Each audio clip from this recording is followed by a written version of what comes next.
All right, so good evening. Thanks to those of you who are joining live and those of you who are watching the recording. I appreciate it. My name is Dr. Josh Franco, Assistant Professor of Political Science at Cuyamaca College. Welcome to our workshop on American political economy. Let's go ahead and do an overview and our schedule for the summer, and then we'll jump right into our topic for this week. So American Political Economy is a new workshop series that's focused on defining, exploring, and discussing American political economy from the point of view of different individual, group, and organizational entities at the local, state, and national level using historical and contemporary news and events. Our schedule for the summer has been the following. So week one, we had an overview, and then the following week was the major questions doctrine. And in week three, we discussed Bruce's Beach. And in week four, we had the American Rescue Plan.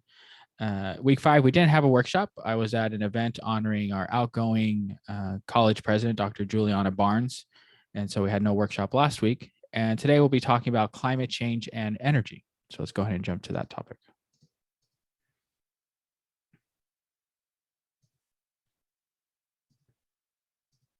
Okay. So climate change and energy. What's this all about?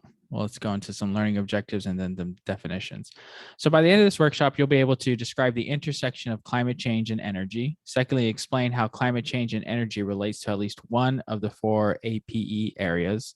And then lastly, explain how climate change and energy can be viewed by individual groups or organizations at the local, state, or national level. So first off, what is climate change? Well, according to NASA, climate change is a change in the usual weather found in a place. This could be a change in how much rain a place usually gets in a year, or it could be a change in a place's usual temperature for a month or season. Climate change is also a change in the Earth's climate. This could be a change in the Earth's usual temperature, or it could be a change in where rain and snow usually fall on Earth. Weather can change in just a few hours. However, climate takes hundreds or even millions of years to change. So we always hear a lot about climate change. In some ways, it gets operationalized, or at least is what we experience in reality is the following. So climate change is this idea of weather, right? Most of the times people think of climate change over a long period of time. Most of us lay people think about climate change as, how does it feel today in comparison to past years or past seasons? So here we see the weather as an example of climate change in action. And this is the map by the National Weather Service. I'm going to go ahead and check out their website for us. Let's see if the link wants to open. Yeah, let's highlight this really quick and make sure that link's working. Of course not. Oh, I just opened up the page. And get to the National Weather Service website. So National Weather Service provides daily and then historical data that's available to the public to see, what's the weather going on in your area, but also what's the weather going on around the country. And so here we see the National Weather Service, which is a part of the National Oceanic and Atmospheric Administration, or NOAA. And we'll go ahead and zoom here a bit to look at a map that has obviously the US states, and then each of those little geographic areas are specific regions within a state that are used as administrative units for the National Weather Service, or as measurement units. So here we see a bunch of different colors, and you might be asking, okay, what do those colors mean? So for example, here in the pink, this looks like a red flag warning or an excessive heat warning. And then here in the orange looks to be a heat advisory. This yellow color looks to be either fire weather watch or special weather statement. And then we see some kind of pink in the wind, which appears to be either gale warnings or some kind of wind, strong winds in the region. And so this gives us a lot of information. We'll go ahead and zoom us in here to Southwestern California and see how this looks for us. So first thing right off the top is there are high surf and strong rip currents. This was something I was actually experiencing yesterday. I made it a point not to go too far out into the water. I said I kept it at waist level, no more than chest level, because things can get pretty dramatic out there. And then here's some warnings in this area. So they had a high surf advisory for most of the coast, and then an excessive heat warning. So living in Oklahoma, we're kind of in this middle space, and then we go out to the ocean, you have another weather event you have to deal with. And so they have a whole bunch of other information that's available to you to check out. But that's an example of climate change in action. It's the weather that we're experiencing. And obviously, the conversation this week and last week is that there's massive heat waves covering wide swaths of the United States and impacting tens of millions, if not 100 million plus Americans across the country. Next, we have climate change in action. And in this form, it's the US Drought Monitor. And so the US Drought Monitor basically keeps track of areas in the country that have experienced low to minimal rain or below or above average rain. So what I'll go do here is pull up this website so we can check out the drought monitor. And here's a current map that they release either on a daily or bi-daily or bi-weekly or weekly basis. And you might be asking, okay, well, what do these colors mean? So let's go ahead and take a click on this area. So here's a map of the mostly Western United States. And what we're seeing here is what is the region experiencing. So there can be no drought, which is in large parts of the upper northwest of the United States. There's abnormally dry, which is in the yellow. There's moderate drought, which is in this light orange. There's severe drought, which is in this darker orange. There's extreme drought in the red, and then there's an exceptional drought in the dark red. And then for the gray, which I don't see any spot in this area with no data. So huge parts of the United States, and in this case, a large circle here in the California, which is the Sierra Nevadas. This is the lower Sierra Nevadas or the southern Sierra Nevadas. We can zoom in a bit further. And parts of the mountain range just here onto the coast or to the eastern part of the state. And then this huge Central Valley area experiencing extreme drought. And then to our friends in the west, or east, excuse me, in Imperial County, they're experiencing both severe and extreme drought. And here in San Diego, we have a moderate drought that we're undergoing. And it looks like San Diego County and Del Norte County in the north are the only two places in California so far that are experiencing moderate droughts as opposed to the rest of the state. So this is a part of climate change. The idea that these patterns that develop either in a single snapshot, but over time give us a sense that things aren't what they normally are with respect to the climate. So next definition we want to look to is what is energy? Well, according to U.S. Energy Information Administration, scientists define energy as the ability to do work. Modern civilization is possible because people have learned how to change energy from one form to another and then use it to do work. People use energy to walk and bicycle, to move cars along roads and boats through water, to cook food on stoves, to make ice in freezers, to light our homes and offices, to manufacture products, and to send astronauts into space. One way that energy is thought about is that it can be a renewable energy source that's easily replenished, or a non-renewable energy source that cannot be easily replenished. So what are two examples of energy? Well, in this case, we'll look at coal and oil energy in action.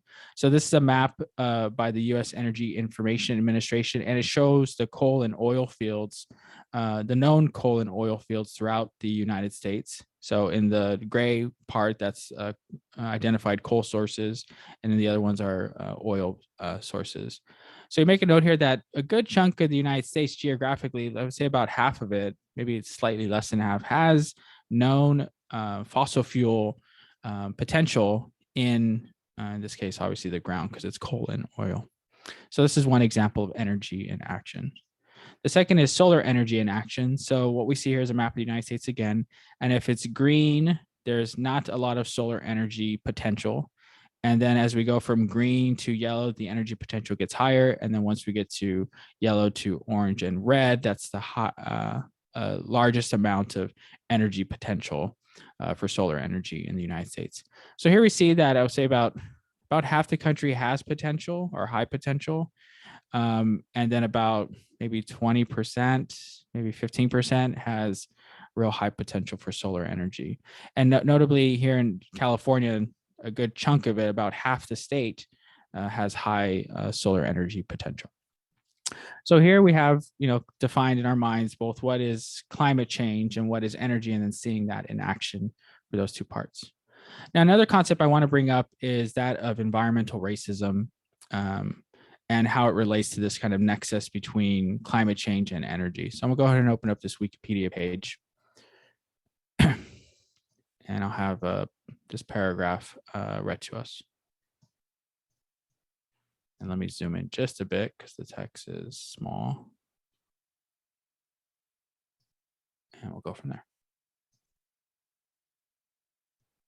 Environmental racism is a concept in the environmental justice movement, which developed in the United States and abroad throughout the 1970s and 1980s. The term is used to describe environmental injustice that occurs within a racialized context both in practice and policy. 1. In the context of the United States, environmental racism often emphasizes the inequalities between urban and exurban areas after white flight.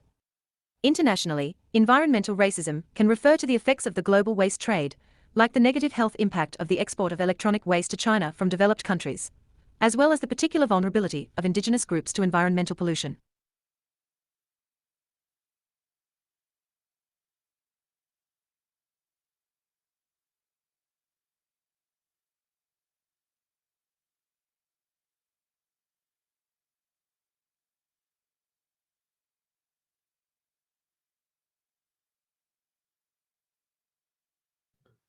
I was on mute there for a moment. So I wanted to point out here that when we think this Wikipedia page goes on to describe, the the socioeconomic aspects, the impacts on health and reducing environmental racism, as well as examples by the region. Now, when we think of environmental racism and in this nexus of climate and energy, we know that the climate is changing. We know that we're seeing more prevalences of things that are at not in the normal, in the sense of high temperatures or lots of rain or droughts that are more prolonged than what we've, at least in a lifetime or two or three, have experienced. And so when we think about the climate changing, we think about energy and how we know our use of energy, and particularly fossil fuels, is contributing to this change in the climate. We also have to think about how it's impacting people. So most of the times, it's hot. It's hot. Right. And most people say, okay, that's fine. But we know that in areas that have been underinvested in or that have been completely ignored by local, state, or federal policymakers, that there might be a lack of trees. Now you might be saying, okay, what do trees have to do with this big idea of American political economy and climate change and energy? Well, if you think about, if you have a lot of trees in a particular area, it creates a degree of shade, not just to maybe a house or to a car, but to the ground itself. And so in some areas in parts of the United States, you might have heat sinks or heat centers because there isn't a lot of green foliage that's been planted, that's been cared for, cultivated, and growing to a point where it does provide a meaningful amount of shade, which creates a general level of coolness that might not be experienced in other parts of a city or a county. And so it's important just to keep that in mind as we're thinking about this, that it isn't just about these general ideas of climate and energy, but that it has an impact on communities. And to kind of demonstrate this a bit further, I'd like to go to the RAND Institute, which is a think tank based here in Southern California. And they have a tool for exploring the enduring legacy of redlining on urban environments. So I'm going to go ahead and play this first paragraph and talk and also play this first paragraph about the historical context to give us a deeper sense of what environmental racism is. Redlining was a practice beginning in the mid-1930s by which federal and local governments and financing entities denied financial services to Black people and other people of color in the United States. It is an example of government-endorsed structural racism that has had a lasting influence on mobility and wealth generation. Previous research has shown that residents of formerly redlined neighborhoods exhibit worse health, to this day, for birth outcomes, prevalence of chronic disease, health care utilization because of asthma, and cancer stage at diagnosis. Krieger, Van Wy et al. 2020, Nardoni, Chiang, and Corburn 2020, Nardoni et al. 2020, Krieger, Wright et al. 2020, and that formerly redlined neighborhoods have more environmental hazards and fewer environmental amenities than other neighborhoods within the same city. Hoffman. So I'll point out here that the example I gave about trees is an example of an environmental amenity, right? Not just trees, but parks and water pads and things like that. And I'll go ahead and have this historical context also read to us to give us a deeper sense of what environmental racism is. Historical context. In response to the Great Depression, the U.S. government created the Home Owners Loan Corporation, HOLC, with the purpose of refinancing home mortgages in default and expanding home buying opportunities. In the 1930s, the HOLC assessed the level of security for real estate investments in more than 200 cities across the United States. The residential security maps that were created categorized neighborhoods according to how desirable they were for mortgage lending. The criteria used to make these determinations included the quality of housing in the neighborhood, the recent history of sale and rent values, and, importantly, the racial, ethnic identity and class of residents living in the neighborhood. The 4 categories used were Type A, best, Type B, still desirable, Type C, definitely declining, and Type D, hazardous, with corresponding color codes on the maps of green, blue, yellow, and red. Lending institutions utilized HOLC and similar maps to determine to whom they should lend. As a result, people who lived in Type D neighborhoods were denied access to mortgages and other economic opportunities. This practice became known as redlining. Gross, 27. So there you have it. It gives you a historical context for what redlining is. This wasn't this, it was a very clear federal government policy that basically included and excluded people. And not just that, but the ability to create wealth through home ownership and the accumulation of capital through the regular mortgage payments into a property. And so this is important to keep in mind. And what the RAND Institute has created is a data tool that helps to visualize this distribution or spread of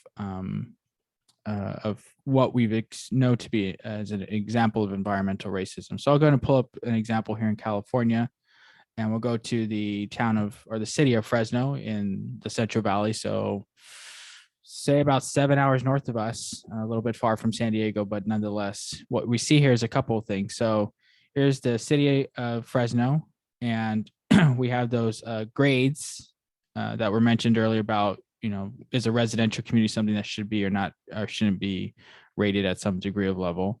And so I'll go ahead and zoom here just a bit. And we have the A and D. So what we see here is the amount of diesel particulate matter. So this is produced by movement of cars and trucks. And what we notice here is that there's a high amount of that in these redlined communities in Fresno. We can also look at different environmental metrics if we want to get a sense of what's going on. I'll pull up the percent of tree coverage canopy. So we'll see here that in these redline communities, there doesn't seem to be too much tree coverage canopy. And then maybe in other parts of Fresno, that's the case. Let me just try another city. Go and try Los Angeles.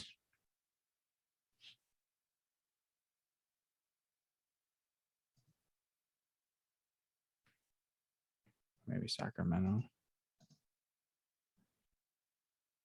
It's a little slow to load. Here you go. Yeah, the maps have been having some trouble with me for some reason. Okay. So here in Sacramento, we're kind of jumping between different parts. So here, for example, we see percent tree coverage, percent tree canopy coverage. In the red line areas, there seems to be none, but in the A areas or non-red line areas, we have a high percentage, 15, 20, even 20 to 25%. So this is the kinds of things that happen and that we need to be cognizant of, and we need to then put into this broader framework to understand it and then to address it. So let's go and explore that now. So how do, what's the relation of these AP areas to, I need to keep changing this a second time, climate change and energy. So for example, here on the first row, we have the role of organized economic interests. And we know that there are environmental groups that are advocating for addressing climate change at the national level, but there's also environmental justice groups that are looking to have environmental racism addressed. We also know that there's energy cartels that are looking to preserve the status quo, which is our large use of fossil fuels. When we think about the embeddedness of race in American capitalism, we know that environmental racism does exist, that there were structural policies at the federal and even at the state level and at the local level that created a world of haves and have-nots based on race. And so with this being present, we have to think about how does climate change and energy interact with that. Third, we have America's spatial political economy, which we know there's state-by-state variation in support for climate change policies and energy. So for example, we know here in California, have very robust climate action, which we'll talk about in a moment. But in other states, they might still be denying it, or at least being very, very, very, very, very slow to even do anything about it, because there's entrenched groups in those states that don't want to see any additional changes. And then lastly, on coalitional dynamics through an American political economy lens, we know there's elected officials who are for addressing climate change and not. We know there's elected officials who want to preserve the energy status quo and those who want to change it. We know there's interest groups, and we know there's a general public that's typically calling for action on climate change, but that there's been a lot of resistance at the federal level for at least the past 20 years to even think about it, let alone address it in any meaningful or concrete ways, at least at a very large scale. So with respect to some perspectives and levels, right, at the individual level, locally, we're like, it's hot. Like during the summer, it's hot. Well, of course it is the summer, but what we're seeing this week in July, or for most of the month of July, is very high temperatures, record-breaking temperatures, and not just here in the United States. We're seeing this in Asia, we're seeing this in Europe, we're seeing this in other parts of the world where places like London, for example, which are typically 70 degrees, maybe low 80 degrees in the summer, like they skyrocketed to 100 plus degrees. It's unheard of for their part of the world.